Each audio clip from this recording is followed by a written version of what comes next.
देख रहे हैं आप, मैं हूं आपके साथ पलक शर्मा। खबर एटा से है। आपको बता दें कि शादी समारोह में डांस को लेकर हुआ खूनी संघर्ष। दुल्हन के ममेरे भाई ने सीने में मारी है गोली और गोली हालत नाजुक बताई जा रही। गोली लगने के बाद बारात के दौरान डांस करने को लेकर दोनों पक्ष में हुआ था जमकर विवाद। देर रात चली गोली, मचा हड़कंप। गोली लगने से घायल आकाश को गंभीर हालत में उपचार हेतु अलीगढ़ रेफर किया गया। पुलिस ने विष्णु समेत 4 लोगों के खिलाफ नामजद मुकदमा दर्ज कर लिया है। और साथ ही आपको बता दें, विवाद में रात में गोली चली है। पुलिस ने विष्णु समेत लोगों को गिरफ्तार किया है। मारहरा के नगला भीम निवासी चरण सिंह की पुत्री अनीता की शादी समारोह के दौरान हुआ ये विवाद।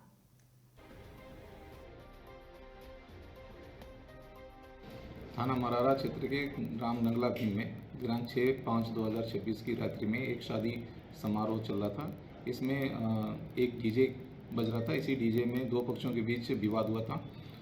इस विवाद में मारपीट हुई थी। बाद में इसी दोनों पक्षों में से एक पक्ष जो कासगंज निवासी है, उसके 2 लोगों के द्वारा आकाश नाम के व्यक्ति को गोली मार दी गई। इसमें आकाश को हॉस्पिटल में एडमिट कराया गया है, उसका इलाज चल रहा है। आरोपी में से एक अभियुक्त को गिरफ्तार कर लिया गया है। शेष अभियुक्त की गिरफ्तारी हेतु टीम गठित कर दी गई है और उसकी गिरफ्तारी के प्रयास किए जा रहे हैं। अन्य वैधानिक कार्रवाई की जा रही है। खबर जौनपुर से है, जहां वरिष्ठ पुलिस अधीक्षक अंकुर अनुपम सिंह और साथ ही एसपी सिटी आयुष श्रीवास्तव जनता की सुरक्षा को लेकर जौनपुर पुलिस अलर्ट मोड पर है। एसएसपी जौनपुर ने पुलिस लाइन में डायल 112 वाहनों को दिखाई हरी झंडी। कहा, हर घर जरूरतमंद तक समय पर पहुंचेगी पुलिस। त्वरित सहायता, बेहतर पुलिसिंग और संवेदनशील व्यवहार को लेकर पुलिसकर्मियों को दिए सख्त निर्देश।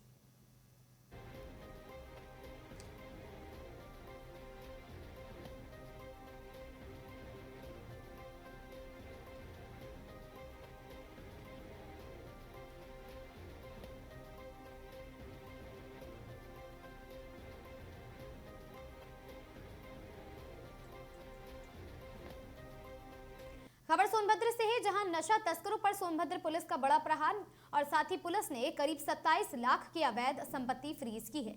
एनडीपीएस एक्ट के तहत हुई है बड़ी कार्रवाई। अभियुक्त मनोज कुमार पर दर्ज है मुकदमा। आरोपी को 10 ग्राम हेरोइन के साथ किया गया गिरफ्तार। 8 फरवरी 2026 को भेजा गया था न्यायिक अभिरक्षा में। जांच में तस्करी से अर्जित संपत्ति का हुआ खुलासा। पुलिस ने धारा 68F1 के तहत की है कार्रवाई। नई दिल्ली के समक्ष प्राधिकारी ने आदेश की पुष्टि की है। इंडियन बैंक अनपरा खाते की राशि फ्रीज हुई है। बैंक खाते में जमा थे 1,15,000 से अधिक और साथ ही डिबुलगंज स्थित मकान और भूमि की गई फ्रीज। संपत्ति की कीमत लगभग 25.46 लाख बताई गई। सीओ पिपरी हर्ष पांडे ने दी फ्रीजिंग की कार्रवाई की जानकारी। सीओ को दी 2 टूक नशे और साथ ही कारोबारियों पर पुलिस का अभियान जारी रहेगा, उन्होंने कहा ऐसा।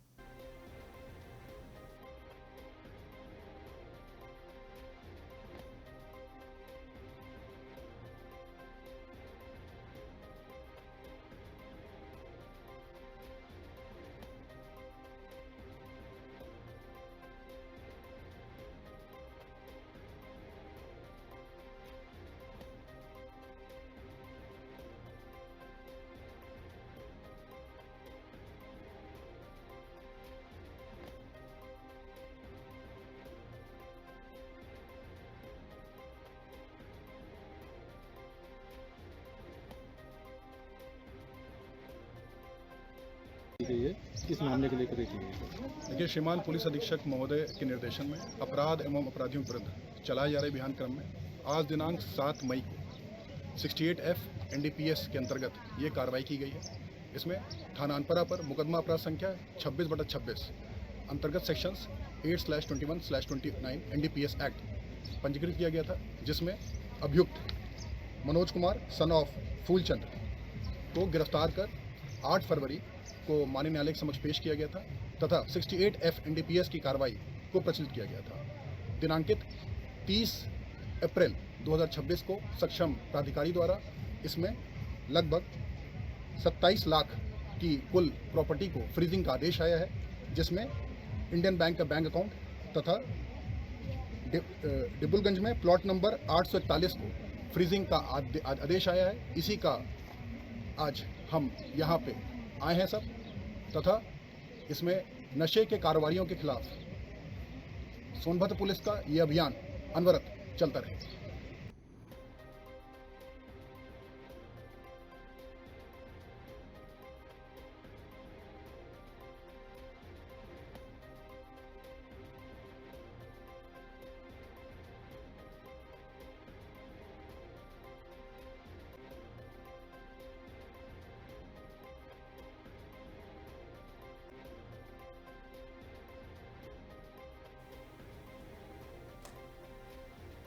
चित्रकूट में स्वघोषित महंत भरत दास के खिलाफ विरोध लगातार बढ़ता जा रहा।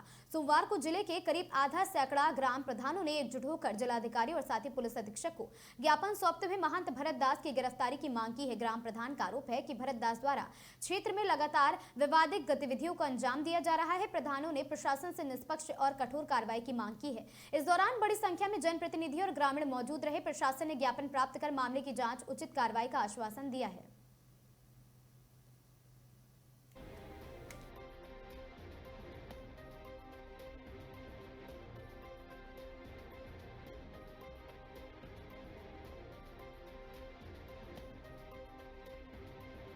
जनपद से सैकड़ों प्रधान यहाँ मौके में डीएम साहब के यहाँ आए हैं। आज अपनी समस्या जो ये भरत दास है लालापुर जो स्वघोषित अपने आप को महंत बताता है, स्वघोषित महंत है, इसके जो है कभी हम लोग पूरा जनपद का कोई व्यक्ति बता दे कि हम इसके मुंह से सीताराम सुने हो, कभी ये 2 अगरबत्ती जलाया हो उस मंदिर में, ये बिल्कुल रणभूमि बना दिया उस मंदिर को। जिस दिन से इसको अपना मालिकाना अपना समझ रहा है, ये बिल्कुल सुघोषित है, महंत है। इसको अभी महंतों ने भी बताया कि ये महंत नहीं है, फर्जी बना बैठा है। हमारे माननीय मुख्यमंत्री जी को इसने गुमराह किया है, माननीय मुख्यमंत्री जी को इसने गुमराह किया है। इसने जो है अपना जो है पूरा कि मैं किस तरह का जो है अपराधी प्रवृत्ति का है, ये वहाँ से इसको तत्काल इसकी गिरफ्तारी होना चाहिए, नहीं ये बहुत बड़ी अनहोनी वहाँ जो है अनहोनी घटना घट सकती है। ये हमें आशंका है। पूरा समस्त क्षेत्रवासी इससे इसके आतंक से त्रस्त है पूरी तरह से। आज हम डीएम साहब से कहें कि इसकी गिरफ्तारी हो। क्या मामले आए थे महिलाओं पे अभद्र टिप्पणी, वहाँ पर जो गरीब तबके के लोग प्रसाद की दुकानें किए हुए हैं। खबर कानपुर से है, जहां सुरक्षा की मांग को लेकर महात्मा रविकांत शुक्ला उर्फ भोलेगिरी नागा आज सबसे पहले जिलाधिकारी कानपुर नगर के पास पहुंचे और बाद में कानपुर पुलिस आयुक्त से भी मुलाकात की। उन्होंने एक हिस्ट्री शीटर अजय ठाकुर पर अपने आश्रम में छिपे स्थित मंदिर पर आकर गोलियां चलाने का भी गंभीर आरोप लगाया है। शुक्ला ने बताया कि 2015 में उनके पुत्र की गोली मारकर हत्या की जा चुकी है। उन्होंने प्रशासन से अपने और अपने परिवार की जान माल की सुरक्षा सुनिश्चित करने का अनुरोध किया है।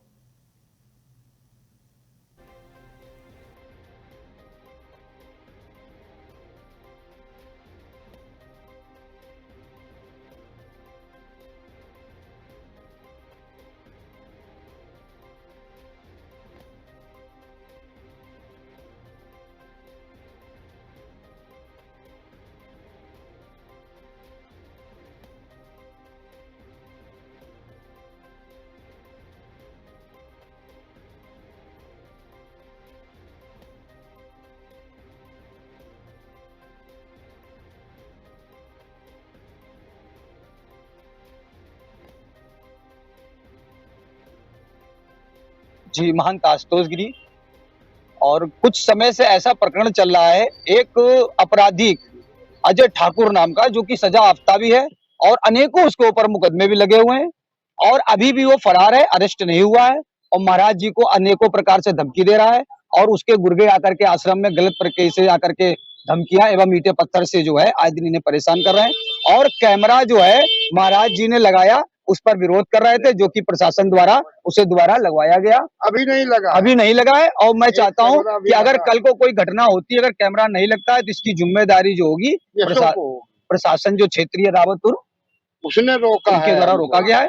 इसलिए संत जी की पूरी से पूरी मदद की जाए। पत्रकार बंधुओं, आश्वासन ये कहा है कि किसी प्रकार की अगर दिक्कत है, हम क्षेत्रीय जो पुलिस है उनसे कह देते हैं कि आश्रम की देख रेख रहेगी, सुरक्षा बनी रहेगी।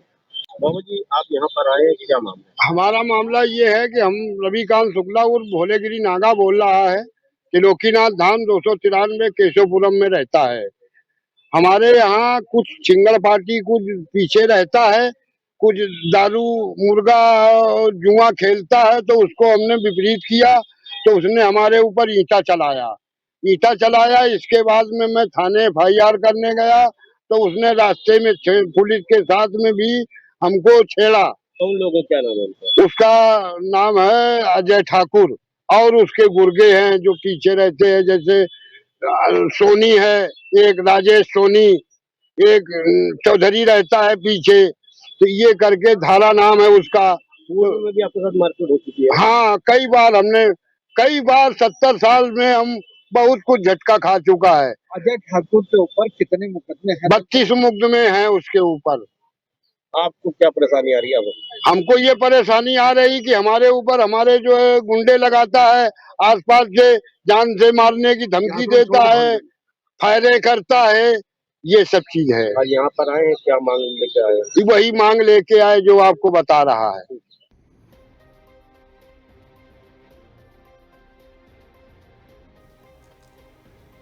बहराइच में प्रशासन का बुलडोजर एक्शन, अवैध कब्जों पर बड़ी कार्रवाई, सार्वजनिक भूमि और रास्ते पर किए गए अतिक्रमण की कराया गया उसे ध्वस्त। तहसील पयागपुर प्रशासन ने बुलडोजर चलाकर हटवाए अवैध कब्जा, उच्च न्यायालय के निर्देश पर बेदखली आदेश के तहत हुई कार्रवाई। ग्राम सचौली में राजस्व और पुलिस टीम की मौजूदगी में चला है अभियान। प्रशासनिक कार्रवाई के दौरान भारी पुलिस बल तैनात रहा है। न्यायालय में विचाराधीन मामलों को फिलहाल कार्रवाई से रखा गया है अलग। अवैध कब्जेदारों को मचा है हड़कंप। प्रशासन ने दी कड़ी चेतावनी। जनपद बहराइच के तहसील पयागपुर क्षेत्र के ग्राम सचौली का मामला। अधिकारियों ने कहा, सरकारी जमीन पर कब्जा किसी कीमत पर बर्दाश्त नहीं किया जाएगा।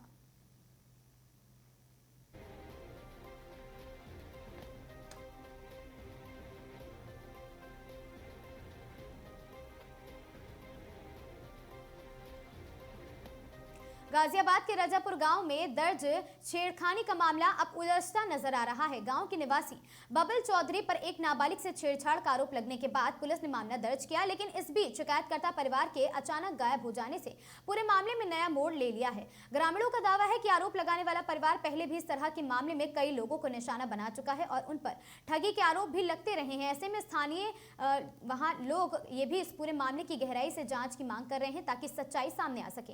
इस घटना के बाद एक बार फिर ये सवाल खड़ा हो गया है कि ऐसे संवेदनशील मामलों में केवल आरोप के आधार पर कार्रवाई करना कितना उचित है। लोगों का कहना है पुलिस को निष्पक्ष और ठोस जांच करानी चाहिए, जिससे ना तो कोई पीड़ित के साथ अन्याय हो और ना ही निर्दोष को बेवजह परेशानी उठानी पड़े। और बब्बल की इनके पड़ोस में रहती हूँ और जो है इनको बिना वजह फंसाया जा रहा है। इनका कोई ऐसा बोल मैंने आज तक कभी सुना नहीं है। और जिन लोगों ने ये फंसाने का काम किया है उनकी मैं आपको पूरी हिस्ट्री दे सकती हूँ, क्योंकि मैं आज की नहीं आई हुई रजापुर में, मैं काफ़ी समय से रह रही हूँ। और उन लोगों का पेशा ही ये है, वो धंधा करती हैं। उनकी बुआ करती थी, उनकी माँ करती थी, उनकी नानी करती थी, वगैरह वगैरह, सबका इनका यही पेशा। जैसे इनको पता चल जाए कि किसी आदमी के पास पैसा है या उसके पास पैसा आने वाला है, उसके परिवार वालों से ये लोग घोलमेल बनाती हैं और फिर उनके ऊपर इस तरीके के झूठे आरोप लगाती हैं, उनके बच्चों पे, उनके लड़कों पे, फिर उनसे पैसा ऐंठती हैं। क्योंकि एक केस इन्होंने अभी पिछले 8-7 साल हो गए शायद उस बात को, इन्होंने ऐसे ही किया था, उसको भी फंसाया था। फिर उससे 12-13 लाख रुपए कम से कम लिए थे उससे, जब ये लोग अपने घर में बैठी थी। अब इन्हें पता चल गया कि बब्बल की बेटी की शादी आ रही है तो इसके पास पैसा आ गया है, तो इन्होंने बिना वजह बब्बल को फंसाया है। मेरा नाम प्रियंका है। मैं नीचे गई थी, दुकान पे सामान लेने गई थी, मेरी मम्मी ने भेजा था। वो भी लड़की आई थी, सामान लेने आई थी, उसे पता नहीं क्या कुछ चाहिए था, तो उसने बोला कि मुझे सामान चाहिए, तो बब्बल भैया सामान दे रहे थे सबको। उनने ये बोला कि बेटा तू अंदर से जाके ले ले। वो पहले भी आती थी दुकान पे, पर बब्बल भैया ने आज तक उसके साथ बदतमीजी नहीं करी। मैं भी आती थी, मैं उनके घर में भी जाती हूँ, दुकान पे भी बैठती हूँ, मुझे नहीं मिलता कुछ सामान, मैं भी लेने जाती हूँ उनकी दुकान पे। तो बब्बल भैया गए, उसे नहीं मिला सामान। बब्बल भैया ने उसे सामान निकाल के भी दिखाया। उसने ऐसे बोला कि मुझे नहीं चाहिए सामान, मेरे घर से फ़ोन आ रहा है। वो निकल गई। उससे बब्बल भैया ने ये बोला कि जब तुझे नहीं मिल रहा सामान तो कोई बात नहीं, तुम चले जाओ। वो घर पर गई, अपनी मम्मी को बताया होगा उसने कि मेरे साथ बदतमीज़ी करी गई है, पर ऐसा उनने कुछ भी नहीं करा। मैं मतलब काफ़ी साल भी हो गए हैं मुझे यहाँ पे, मैं ऊपर रहती हूँ छत पे उनके घर के ऊपर। उनने ना आज तक मेरे से बदतमीज़ी करी। मैं उनके घर पे भी जाती हूँ, दुकान पे भी बैठती हूँ, कभी गलत नज़र से नहीं देखा मुझे। इनका पूरा परिवार कनेक्टेडनेस है, ये इल्ज़ाम लगाते हैं पैसे हटते हैं। अब मेरे घर में मेरी बेटी शादी है तो इनको पता लग गया मेरी बेटी शादी है तो पैसे का इंतजाम है थोड़ा, तो आरोप लगा गया पैसे हड़प लो। इनका ये मेन कारण है सर जी। जानकारी में मेरे पास वीडियो भी है। हाँ, लड़की बाहर खड़ी थी, क्या यहाँ खड़े मेरे पास, अब समझ रहा हूँ, मेरे पिताजी बैठे थे सामने, एक लड़का चेयर पर बैठा था, हाँ 5-6 और साइड में फ्रिज में 3 लड़के कोल्ड ड्रिंक ले रहे थे, एक सामने आंटी खड़ी थी वो दूध ले रही थी। मेरा नाम ममता है, मैं बब्बल चौधरी की वाइफ हूँ और जो इन पे आरोप लगाया गया है वो सरासर गलत है। उन्होंने ऐसा कोई कार्य नहीं किया है जो उन पे ये आरोप लगाया गया है। वो सिर्फ एक ठगी का मामला है इन लोगों ने पहले भी कई वारदातें की हैं सिर्फ पैसों के खातिर। मेरी बेटी की शादी 26 नवंबर की है और इनको पैसों की ज़रूरत है सबसे ज़्यादा, इसलिए इन लोगों ने ये गेम खेला है मेरे पति के खिलाफ। और मैं आप लोगों से यही प्रार्थना करना चाहती हूँ कि आप इस चीज़ में हमारा सपोर्ट कीजिए, हमारी मदद कीजिए, क्योंकि ये सब चीज़ें गलत हैं। मैं पुलिस और सरकार से यही मांग करती हूँ, जो ये केस उन पे झूठा आरोप लगाया गया इसे हटाया जाए, उल्टा उन्हीं पे ही केस किया जाए। बस कार्रवाई सारी होनी चाहिए, सारी चीज़ें आपको क्लियर पता चल जाएगी कि क्या चीज़ है क्या नहीं है। हमारे पास सब सबूत है। बहुत बार किया है सर, बहुत बार। पूरा गांव हमारे सपोर्ट में, पूरा गांव इस चीज़ को जानता है कि इन लोगों ने कितनों के साथ ऐसा काम किया है और कितने ही इन्होंने पैसे लिए हैं लोगों से।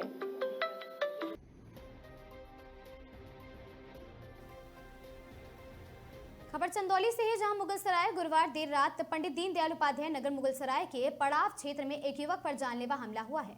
बाइक सवार 3 बदमाशों ने उसे गंभीर रूप से घायल कर उसकी स्कूटी लूट ली और मौके से फरार हो गए। यह घटना मुगलसराय थाना पुलिस क्षेत्र की जलीलपुर चौकी के अंतर्गत डांडी गांव के पास हुआ है। रामपुर सिगनी निवासी शोएब अपने मित्र रिजवान के साथ वाराणसी के लल्लापुरा पितरकुंडा में काम करते हैं और साथ ही गुरुवार देर रात वे दोनों मार्केटिंग के लिए PDDU नगर आए थे।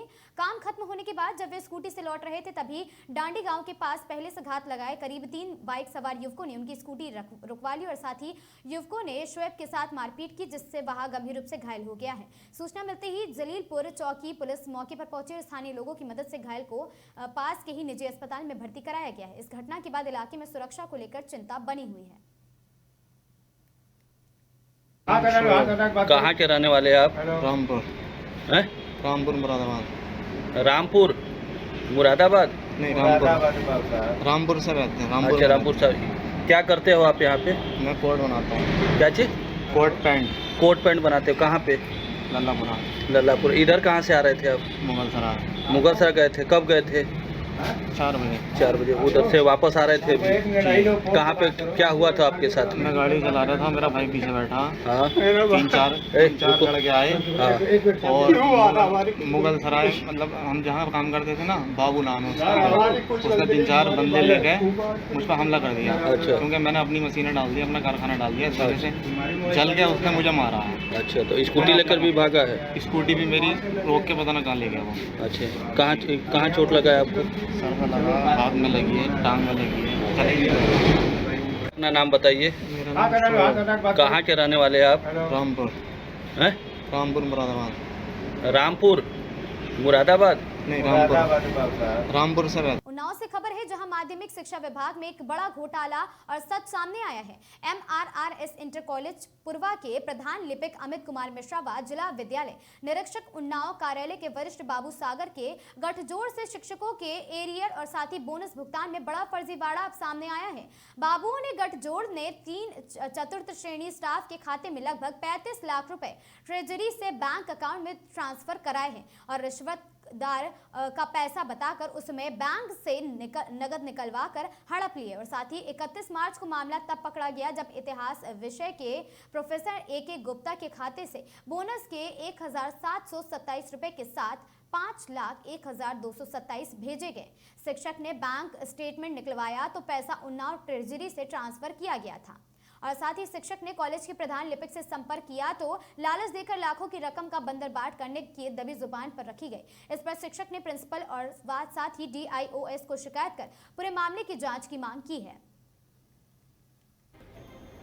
हाँ, MRRS पुरवा इंटर कॉलेज है, वो 5 लाख से ज़्यादा की धनराशि नहीं गई थी। एक कुरेट 1727 बोनस था जिसमें 5,17,27 भेज दिया गया था। तो मुझे जब शंका हुई तो शंका के आधार पर मैंने प्रधानाचार्य से बात की। प्रधानाचार्य के द्वारा उनको कहा कि बैंक का स्टेटमेंट उनका निकलवाइए, चेक करवाइए। तो जब चेक करवाया गया तो ये बात सही निकली।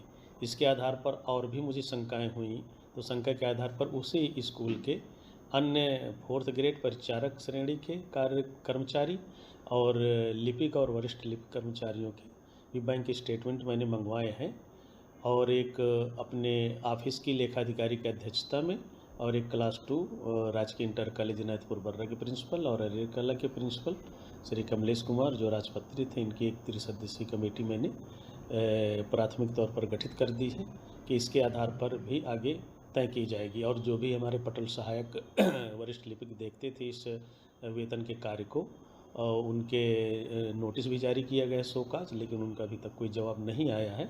इसलिए मैंने उच्चाधिकारियों को, शिक्षा निदेशक माध्यमिक को और ज्वाइंट डायरेक्टर माध्यमिक को लिखा पढ़ी कर दिया है। जिलाधिकारी महोदय से भी मेरे द्वारा अनुरोध किया गया है, बताया भी गया है और पत्र के माध्यम से अनुरोध किया गया है कि एक हाई स्तरीय कमेटी गठित की जाए, जो कि हमारी आंतरिक कमेटी की रिपोर्ट के आधार पर, अपनी स्वेच्छा से रिपोर्ट के आधार पर जब किसका दोष है और कितनी धनराशि का अनियमित भुगतान कराया गया है, कैसे माध्यम से, जब रिपोर्ट आ जाएगी उसके तहत फिर कार्रवाई करवाई जाएगी आगे।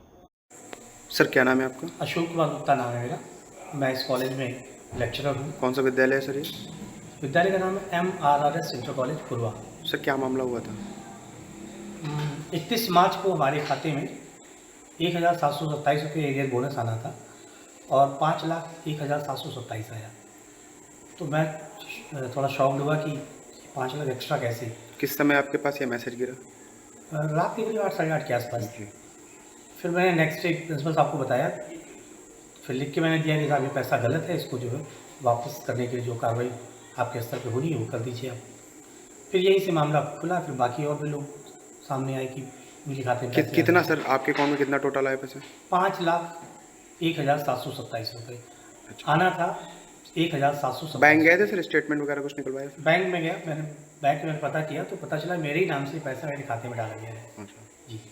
तो आपने इसकी प्रार्थना पत्र सर कहाँ दिया? प्रिंसिपल साहब को दिया। प्रिंसिपल साहब को दिया था। स्वाभाविक भी इस तरह की गतिविधियों में जो इन्फॉर्म करना होता है पहले प्रिंसिपल को ही करना होता है। सर अभी इस विद्यालय में शिक्षक है? जी मैं लेक्चरर हूँ। जी सर, ठीक चलिए। क्या नाम है सर आपका? राजेश श्याम, सहायक लिपिक हूँ। अच्छा, इसी विद्यालय में? हाँ, MR सेंटर कॉलेज पूर्वा नाम में हूँ। सर आपके अकाउंट में कुछ पैसे आपके अकाउंट में भी आए थे? सर हमारे अकाउंट में जो है 4 अक्टूबर 2024 को जो है बताया कि आपके अकाउंट में हमारे रिश्तेदार का पैसा आ गया है। हमने तुरंत ही उसको कहा कि क्या तुम्हारा अकाउंट नहीं है? जी। हैं? तो उसने कहा अरे विश्वास करो, भेज दिए थे, हमको निकाल कर दे दो। मैंने उस समय उसको निकाल करके दे दिया। ये बात की हमको जानकारी नहीं हुई कि कितना पैसा आया था उस समय जो हमारे अकाउंट में भिजवाया था 2,93,913 रुपये, जिसमें हमारी सैलरी भी थी। अच्छा, वो कितना किसको दिया था पैसा निकाल के? अमित कुमार मिश्रा को, हमारे यहाँ के बड़े बाबू हैं। किस पद पर तैनात हैं वो?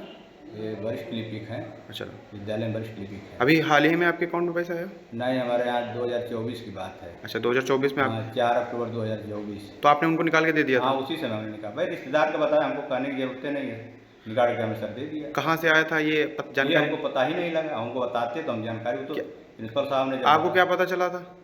हमको तो उस समय रिश्तेदार बताया कि रिश्तेदार का पैसा है, हमने निकाल के उनको दे दिया।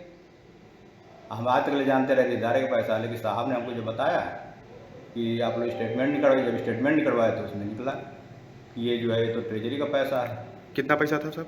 सर उसमें जो है 9,93,913 रुपया था, जिसमें हमारी सैलरी थी। सैलरी जो है 43,913 रुपया थी। आपकी सैलरी? जी। ठीक। उसको मैंने 2.5 लाख रुपया उस समय निकाल कर दे दिया। अच्छा अच्छा, ठीक है सर, यही हमारा मैटर है। ठीक। अब हमको फ्रॉड करके हम लोग को परेशान कर दिया, क्या करें। ठीक, थैंक यू। जी। क्या नाम है आपका? विनोद कुमार त्रिपाठी। यहाँ पुरानी जो MRS इंटर कॉलेज है इसमें आप कार्यरत हैं? जी। किस पद पर तैनात हैं? चपरासी पद पर तैनात। आपके अकाउंट में पैसा आया था? हाँ। कितना रुपया आया था? लगभग 25-26 लाख रुपए आया था। अमित कुमार मिश्रा ने हमारे खाते में अपने जीजा का नाम लेकर के भिजवाया और हमसे बार बार लेते रहे। कुछ बार तो 2-2 बार में निकलवाए हमसे पैसा। अच्छा, कब से पैसा आ रहा है आपके अकाउंट में? 2023 से 2024 तक आया।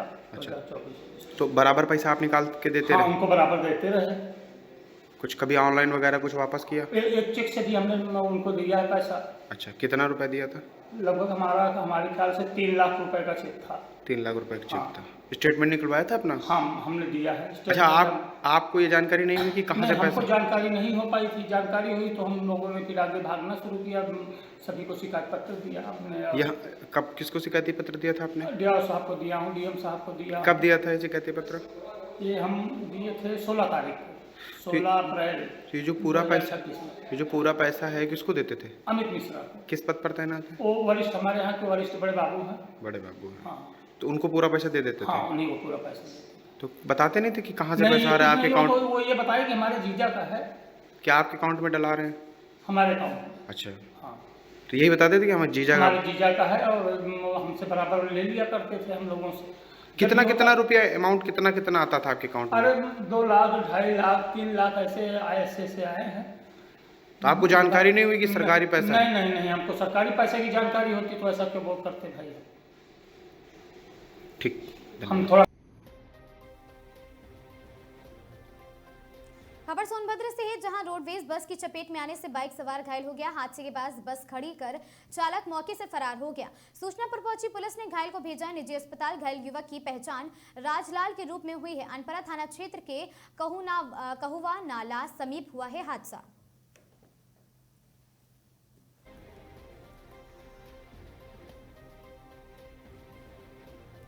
हो जाएंगे 1 बजे से पहले।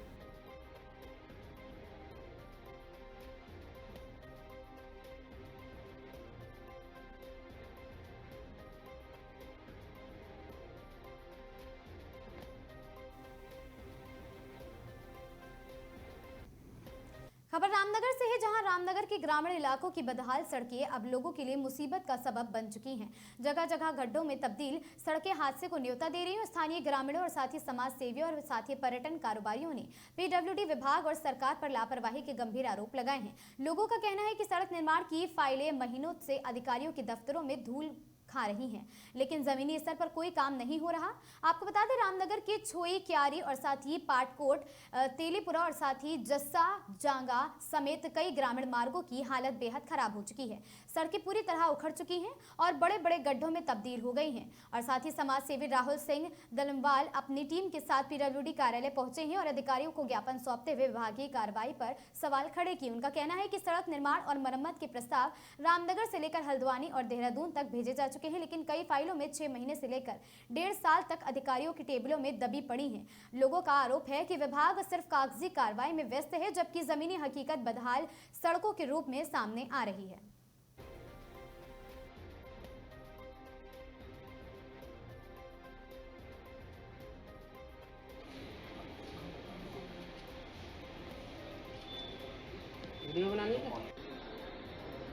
रामनगर क्षेत्र की जो बहुत सारी ग्रामीण सड़कें हैं या जो शहरी क्षेत्र हैं, आसपास के क्षेत्र में लगातार सड़कें बहुत ज़्यादा क्षतिग्रस्त है।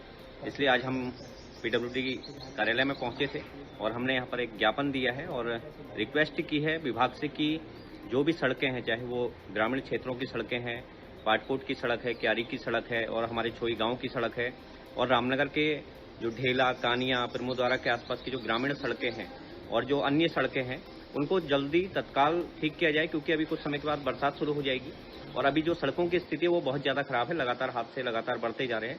इसके अलावा हमने बात की कि जो रामनगर का जो नया वाला पुल है उसमें जो गड्ढे बहुत ज़्यादा हो रहे हैं और उसके अलावा जो मुख्य सड़कें हैं उसमें लगातार गड्ढे हो रहे हैं, तो इनको तत्काल ठीक किया जाए और सड़कों को तत्काल ठीक किया जाए ताकि लगातार जो हादसे होने वाले हैं उनको रोका जा सके।